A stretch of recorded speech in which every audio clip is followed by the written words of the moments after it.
Good morning. எல்லாருக்கும் இந்த நாள் நல்ல நாளாக இருக்கட்டும். இன்றைக்கி நம்ம வீட்டில் என்ன லஞ்சு என்ன டிஃபன் அப்படின்றத நம்ம பார்க்கலாம்.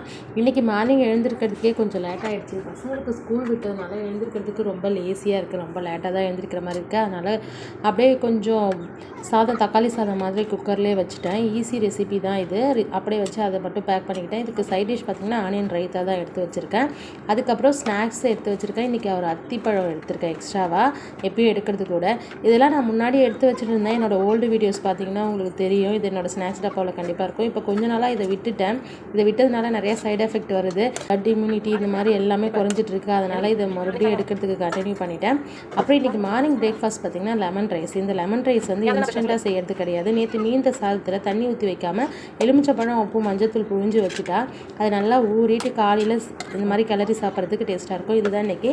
அப்புறம் எப்பயும் போல் வெள்ளரி ஜூஸ். இன்றைக்கி நாட்டு சக்கரை போட்டு செஞ்சுருக்கேன். அவ்வளோதான். வீடியோ பிடிச்சிருந்தா லைக் பண்ணுங்கள், சேனலை சப்ஸ்கிரைப் பண்ணுங்கள்.